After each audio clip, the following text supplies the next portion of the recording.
Well, I'm going to kneel down, guys. Just getting dark, sunset's just gone.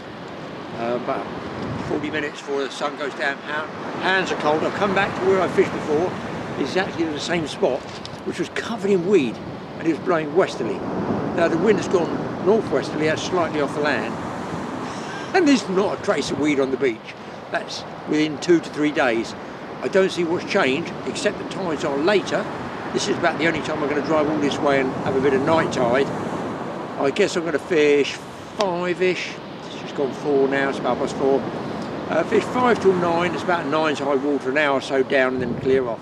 If it's good, I'll stay, but likely I won't. I've rigged up, I've got a spinning rod here, I'm going to throw out. Different sea altogether. You know, the wind, the northwesterly, has knocked it down a bit, but I'm just concerned there might be a bucket load of weed chunking up and down out there. If it's not on the beach, where is it? And it's going to be cold tonight, clear sky, and it's going to drop out. I just thought it's worth a throw. I've still got this ridiculous thing of cod in my head, which I know is stupid, you know, from years ago. I used to catch cod down here. No, not for 20 years, Graham. Listen, I've got a giant prawn there, pulley panel rig. I'll probably throw it out loose. I won't even clip it down, because I always think with a second hook, there's a chance it might wrap round the line. I've got it bait thread on there as well. So a nice, big, chunky, still frozen, still ice in it. Grip lead, straight through, 50-pound braid. I'm going to lump it out, and on the other rod I've got 3 hooks down there, what they call a whack and noster. It's all close together, the rigs are real close together. I'll show you anyway. There we go, Pete.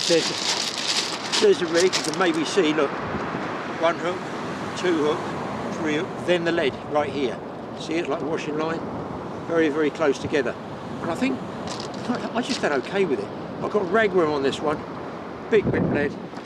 Just going to heave it out there, see what we can do. I don't think there's any rain tonight. I'm going to go all the way back to the car to get other bits and bobs and the camera tripod, and I might have to put the beach buddy thing up because it will be cold.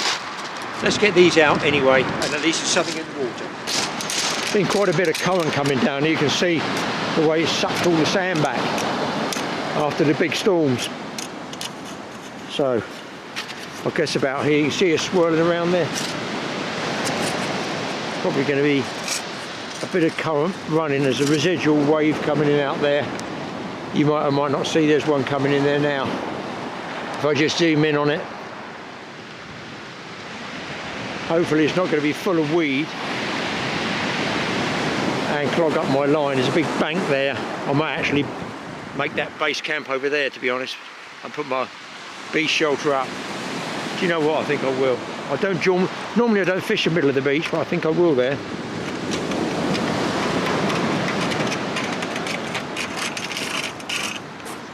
I'm way up there because I'm going to use that breakwater as a shelter to get the wind dying down, so I won't be here all night, but I think I'll put my beach shelter more up this side.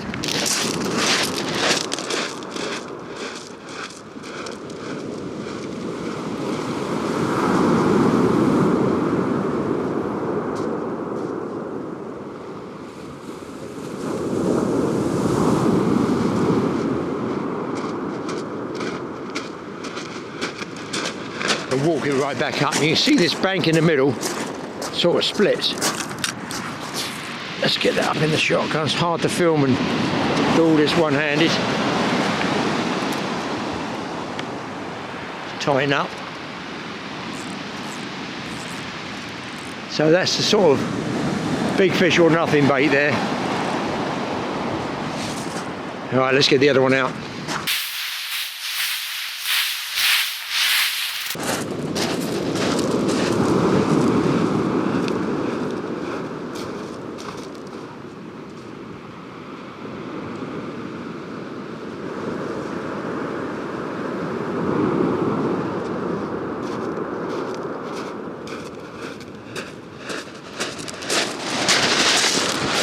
Thing is, I did good here last time, but the wind's different, everything's different. So my wife says, don't expect it to be the same, will you? And obviously as fishermen we do expect it to be the same. Right, they're out there. I'm going to whiz back to the car and get another load. Somebody stay and watch those rods for me.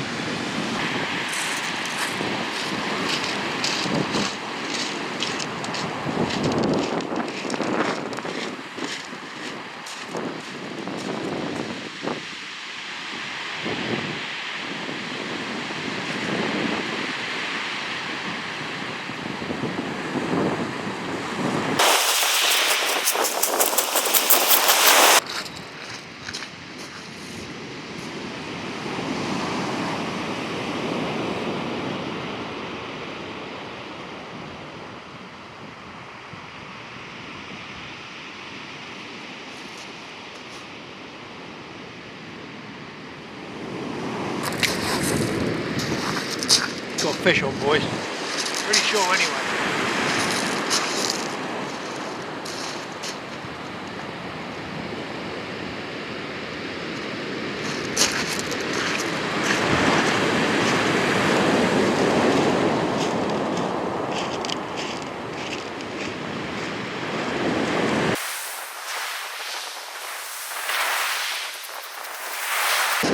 Look at this.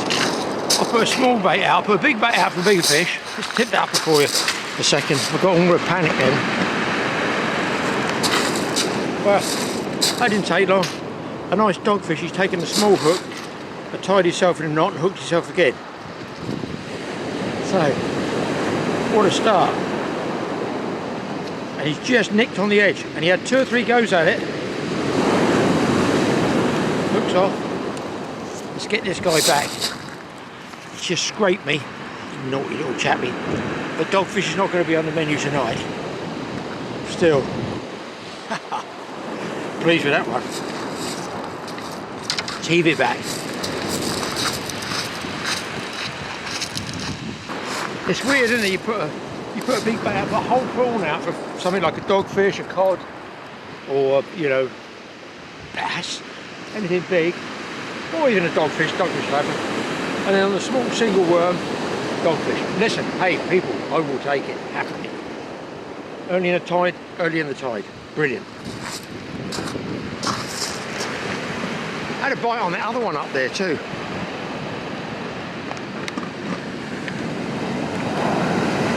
Yeah, the right hand one had a bite on it as well. I think I struck and then I probably dislodged the lead, but it's still holding out there, so I'm just tempted to leave it for a bit longer while I get this other dogfish rod out. Well, not dogfish rod, is it? It is now. But what I've done is I've changed over and trying to save the worms. I don't know why, for when the tide's further in. Tend to think the fish is better when it's further in. Not necessarily so. I've got the prawns and I spread it all the way, peeled it, spread it all the way down centre. Sort of wrapped it on a bit like you would a crab for hounds, if you like, the smooth hounds. Whether it'll work, I don't know. Oh, is that a bite or is that a bite?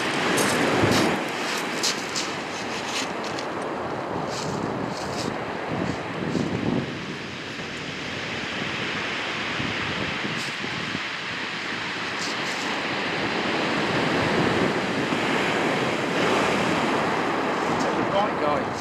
Banging away on the whole boat. It's still there.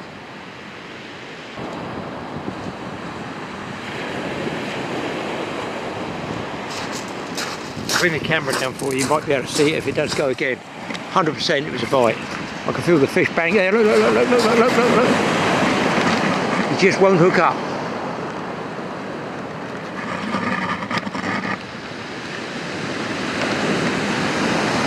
There's a bite, he's on the shotgun rod. Just left him plenty of slack and he's still there, look. Mind you, it is a whole prawn.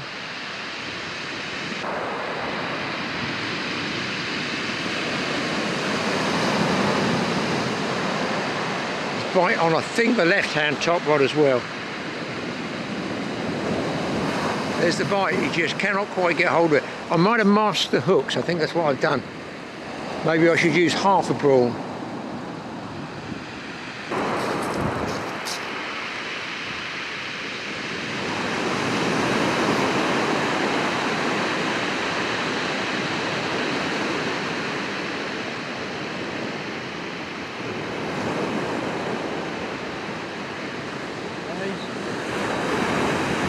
Shoot it all off, leave them a bit longer.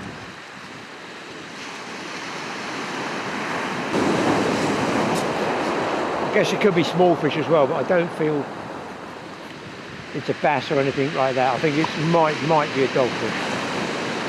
Oh, right on the left hand rod. Right, I'm going to switch off.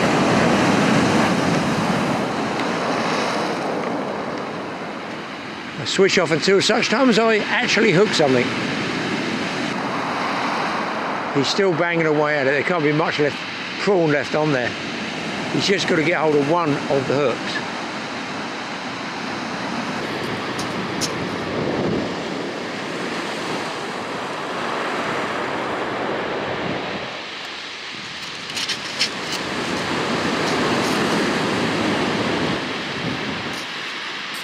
I better put that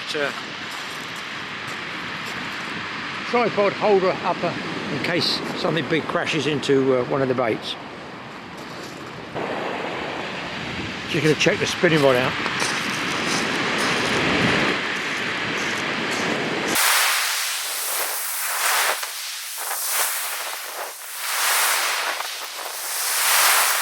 Turn this light down for you. Well, funny I mentioned about those baits, wasn't it? Let's put this down on the sand. About the baits might be similar to the you use for smooth hound. Lo and behold, it was indeed a smooth hound hammering away at that small one. Listen, well, that gives me faith in those prawn baits. I have in the boat, but not really on the shore. So a small smooth hound. Listen, they're all fish, aren't they? Good start though. I'm probably going to leave the gear up there, to be honest. The wind's not too bad at the moment. Right, time to cut some more prawns up. 2 different rods. 2 different rods. And 2 different dogfish. That is brilliant. They're on the bite big time. Smooth hounds, doggies. Got to be good. I love it, me. It makes the drive worthwhile.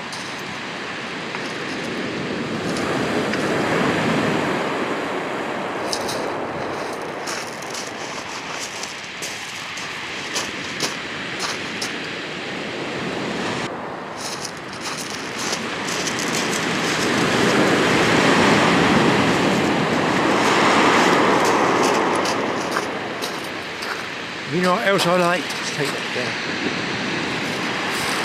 You know what else I like? Lip hook dogfish. Not the ones you have to apply to the NHS to get a brain surgery from.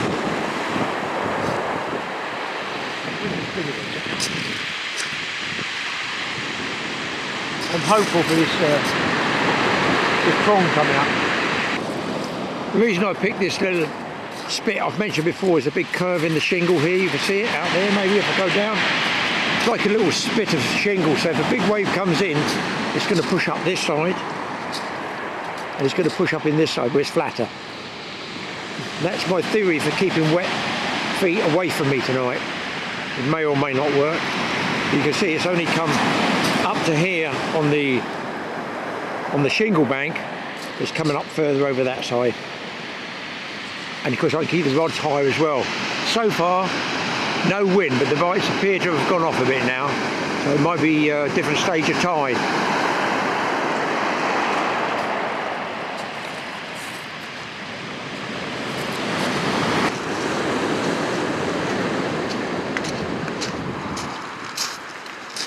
The smooth hounds are on the bite, guys. Turn that down a bit.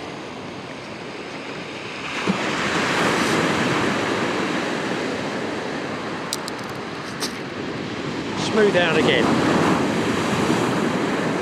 Gotta love it. You just nicked yourself on that hook. Small, tiny piece of work. There we go.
I think it's time to retreat off my peninsula safely.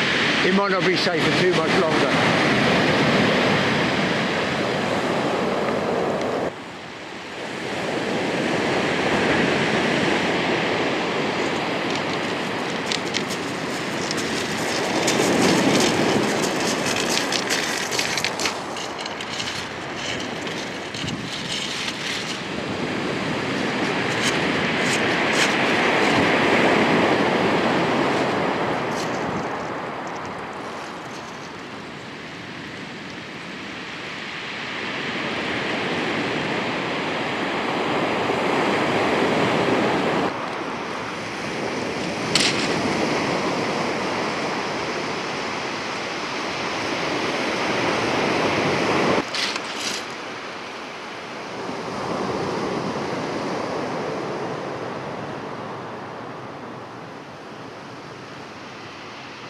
problem with big worms here is, you know, you don't get that many hook baits in a way, because you want the right size worm for the right size fish if you can.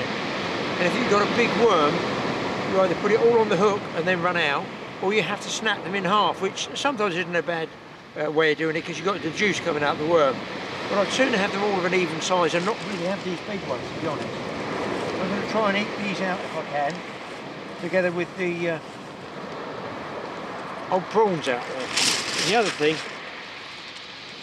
I'm fishing pretty well in the dark and looking at the rods every now and then, or just silhouetted against the sky. Well, I'm way over there, 30-40 yards. That's fine, but all this is in black. So you could get a fox come up and pinch your bait, so make sure you put your bait in your food and cover it over. Or leave a little light there, like a night light. But I'm going to try and get this going if I can.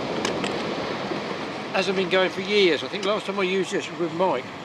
There's actually, look, cobwebs on this. This is an anchor light that I got probably 40 years ago off Tony's tackle. Sorry Tony, it's still going, mate. I'm going to try and light it. Whether I will or not, I don't know. It must be getting, you know, on the last legs of being usable. I've got my camera light, and the headlight will probably run out, but the camera light will run a long time on low power, this one, the floodlight, so I can actually put it. But I think I'm going to bring the rods closer as well. I don't think I need to be over in the middle. I think I can cast in the middle and walk the back and fish them closer here, and not keep walking up and down so far. You can start these with what they call a jet, which is a high pressure of paraffin. I've never been very successful with that unless they're really new lamps. So I try and light it with methylated spirits, which you put in there and then sort of preheats the stem, as it were, vaporises some of the paraffin, and hopefully I get enough heat and pressure to be able to pump it up and get it lit for you guys, and for me. Who knows, just give it a go. Bear with me. So I've got it, I've got the methylated spirits lit in there, you can see that, and it's got to heat up the stem which goes into that mantle. So I'll come around that side, you might see it a bit better. But the brass stem is where the fuel comes up, and that's where it's got to vaporise. And I open a nut on the other side, a little valve, and if it is working, we should get some form, I won't say combustion, but we should get something to pop and bang a bit, and then it will light. Hopefully, I'm hopeful. Because there's a lot of you guys out there, older guys, that will remember these, and the older Tilly lights. And I used to come down here, this is Hayling Beachfront, Friday night, Saturday night, there would be 40 to 50 or more Tilly lights all along the beach. Now there's just the occasional headlamp. Shows you how few people are going fishing because it's getting harder. Only idiots like me. Well, you can see it's going after a fashion there, but I've got a leak down there. So I can't do much about that because it's going to be red hot now. Oh, it's just gone out. There, I see it's coming again. So that nut wants tightening way up, which I can't do now. So listen, you can see the light it would throw off, and that's what's going to happen. I expect the pressure's dropped a bit. Pressure gauge is there. Now that looks okay. It might settle itself down, who knows, and see it. Maybe that brass will expand. Let's have a little go.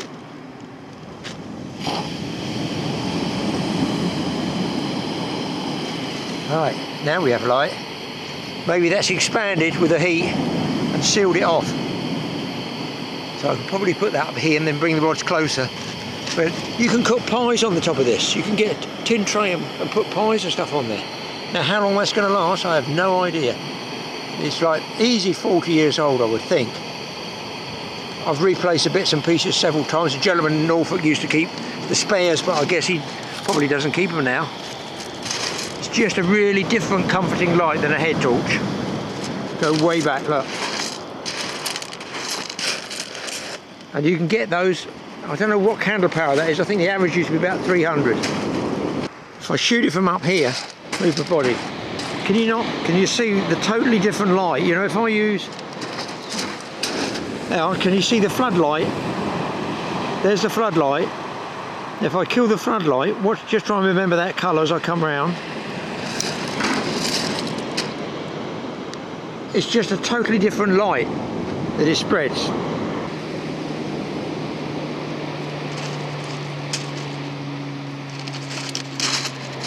I think I can bring the rods over closer now.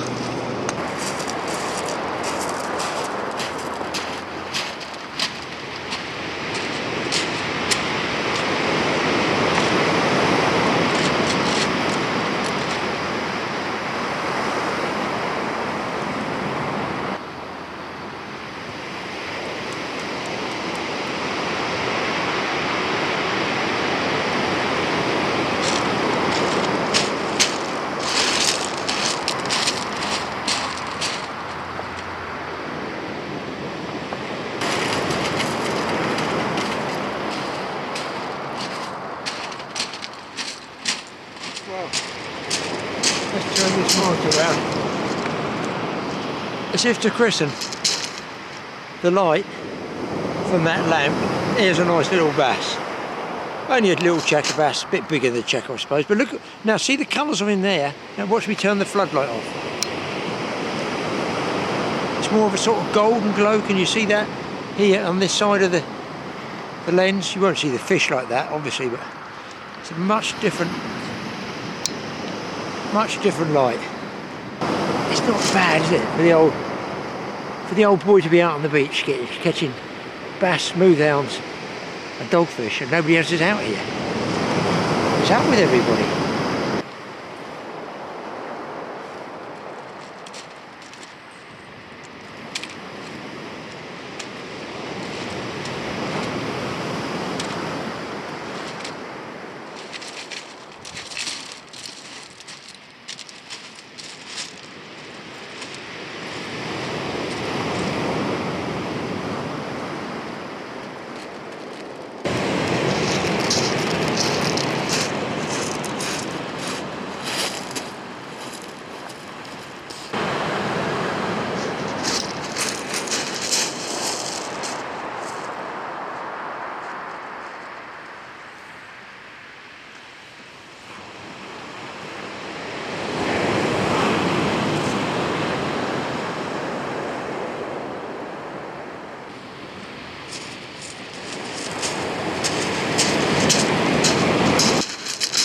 Load of weed, buckeyes.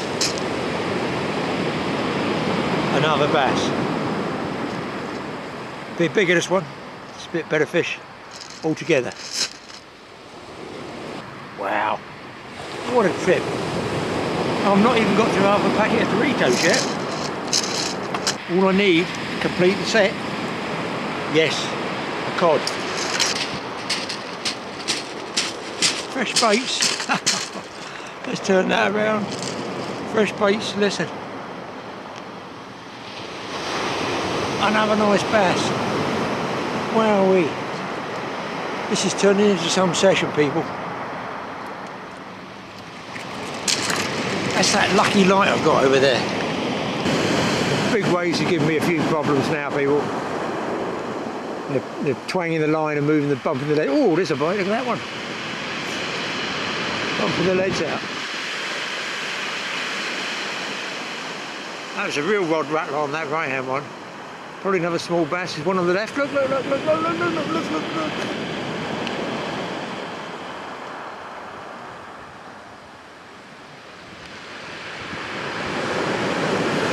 He's still there, still there.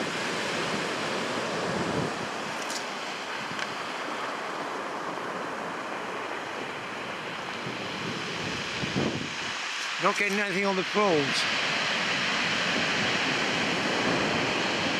And I think the rod's too short. There's a bite on this left hand one. It's not me, look, my hand's here.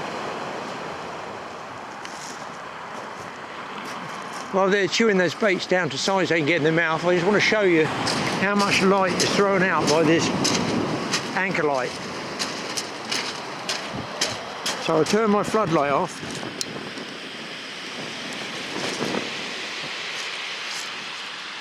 It just lights back 15-20 yards down the beach, look, all the way down there.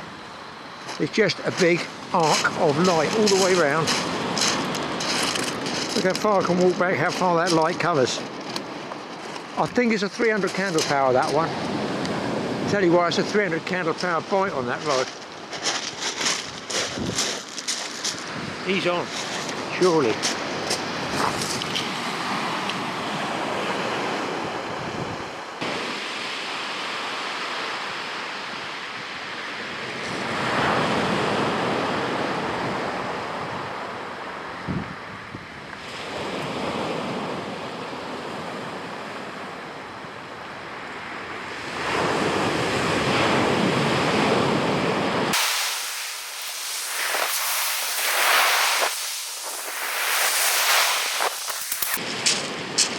Silly people.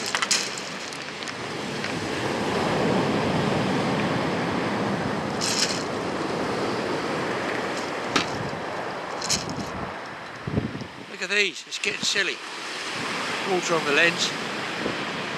It's at number 4. And they've really toasted it down.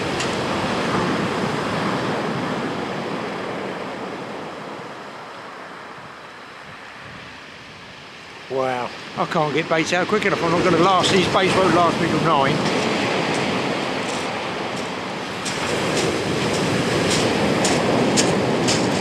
Can't even sit down, guys. In amongst the weed, another dogfish. It's 5 dogfish, 4 bass, 2 smoothhounds.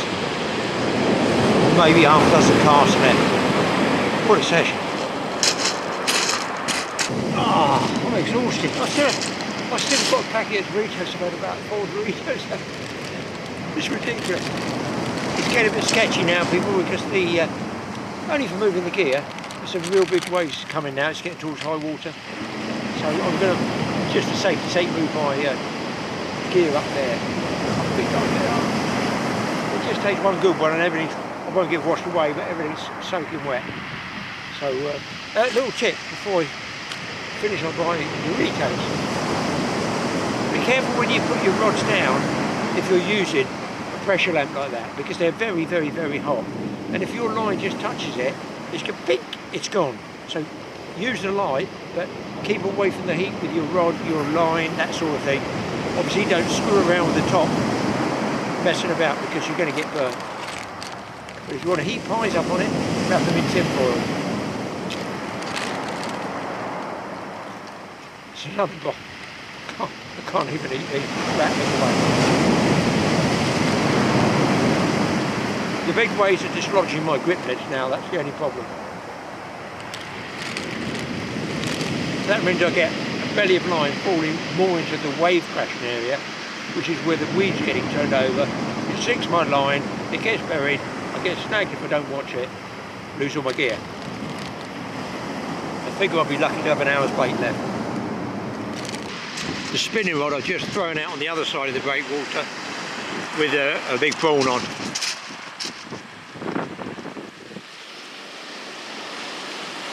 The left hand rod's banging away.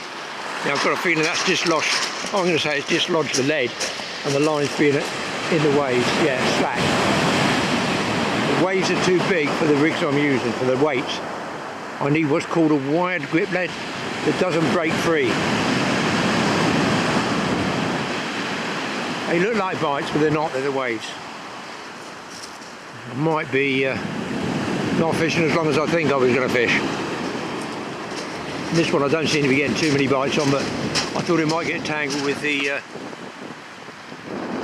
breakwater or drift in here, the weed. I think I'm going to move some gear back, just a bit higher.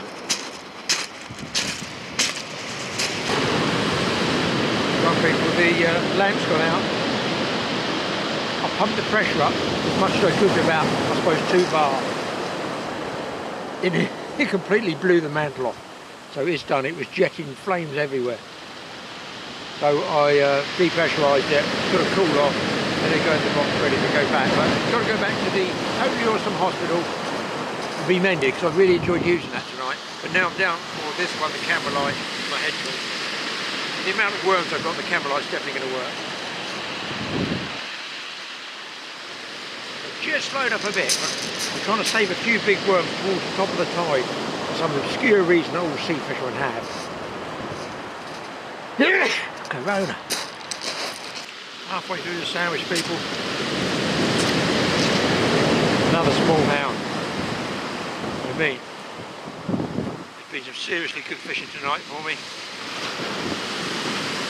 That is 5 dogfish, is 4 or 5 bass, 3 hounds, got a little bit of bait left. But we'll be moving up the top of the high wall today, so big stuff coming in now. I just wanted him to move up. Gotta be honest, didn't even see the bite. Another smooth hound. Trust me, it's not the same smooth hound I'm just wheeling up and down. Different rig for a start.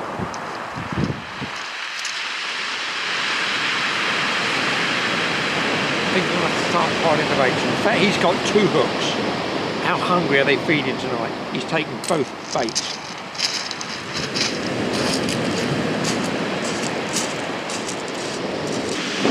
How bizarre is this? 5 smooth hound, 5 dogfish, 5 bass.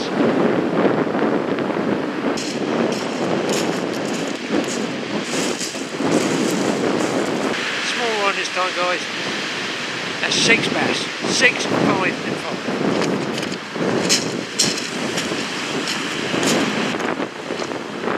Windy now. Still going on the bass. I mean, at the end of the day, how many are out there?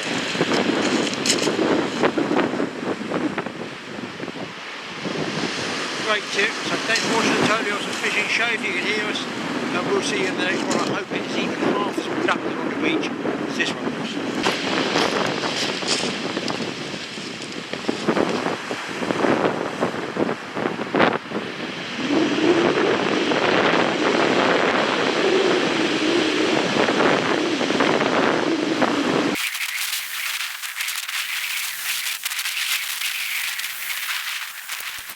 Well, I tell you what, guys, for a change, that was a really good fishing session. I appreciate that one very much. Thank you very much, Mr. and Mrs. Fish and family.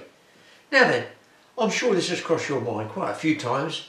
How best to remove an arrow from your body?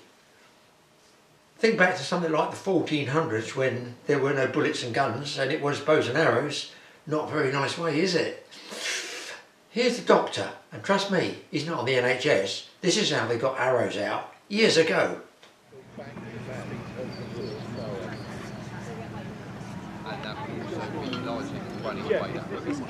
Yeah, there is evidence to suggest that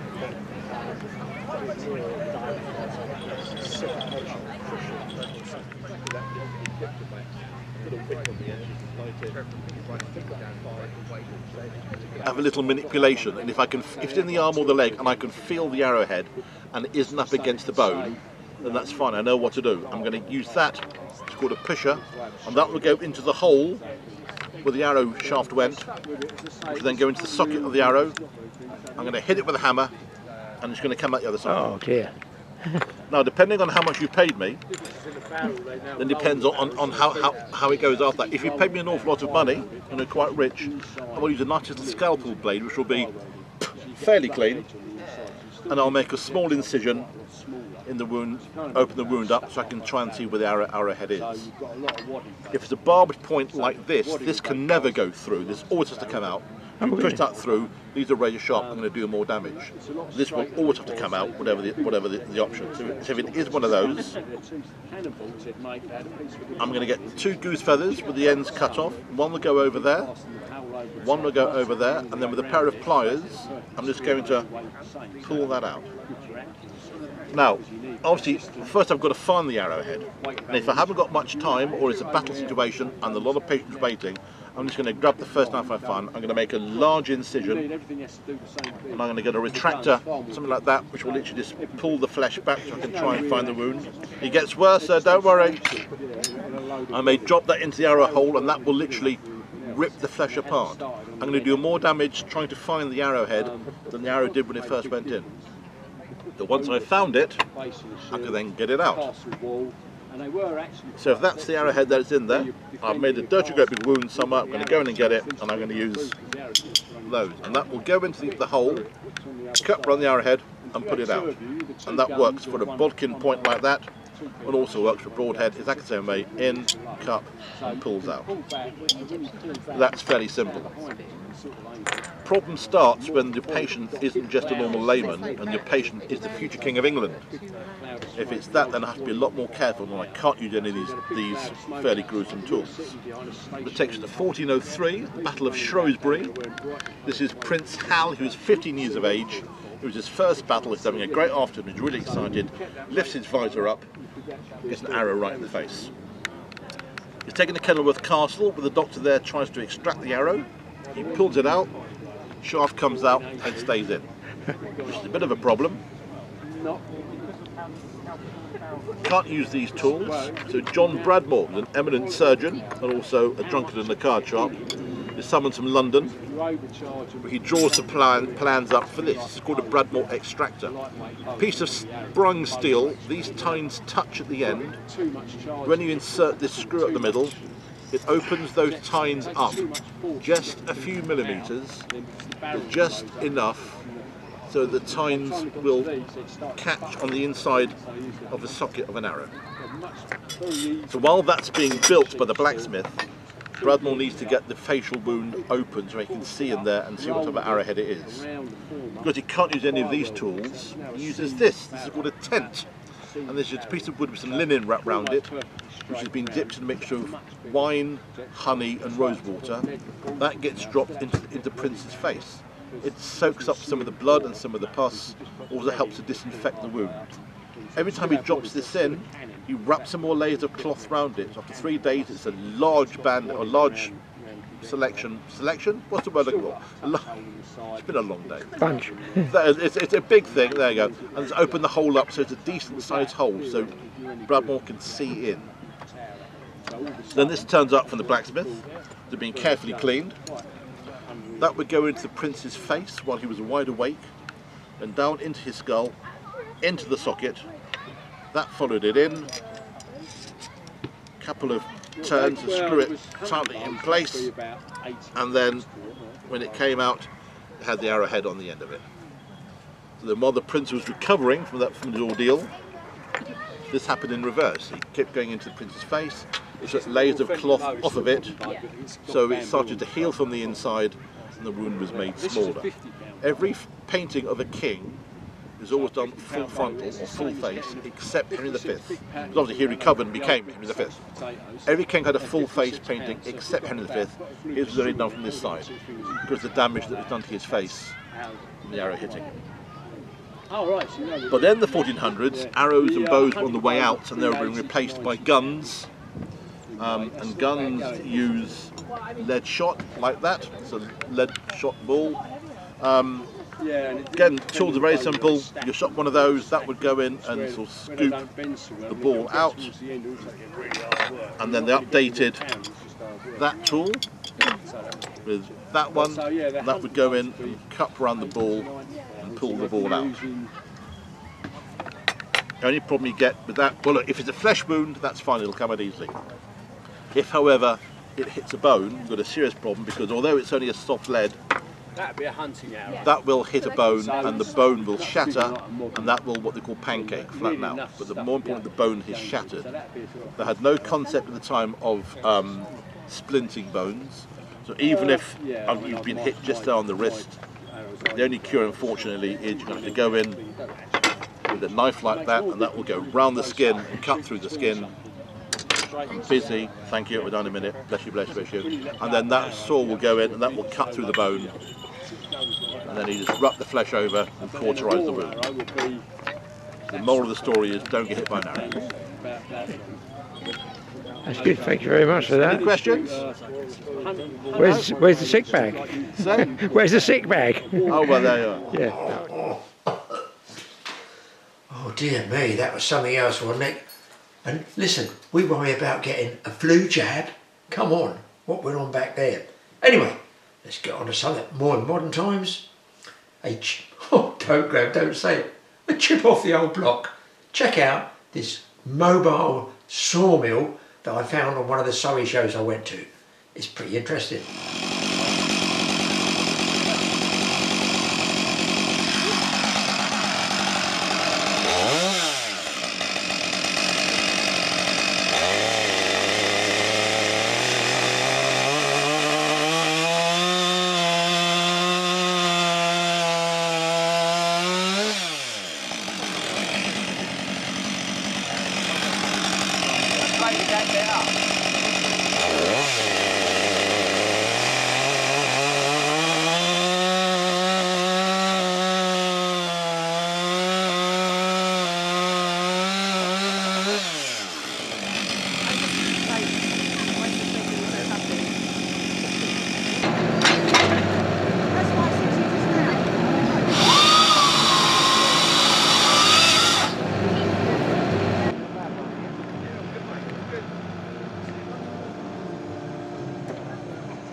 Think you want it?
Yeah, we got him.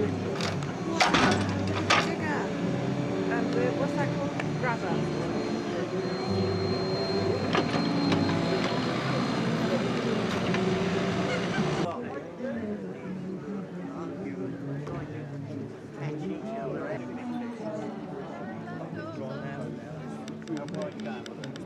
Just making it into something. Not a bite like that.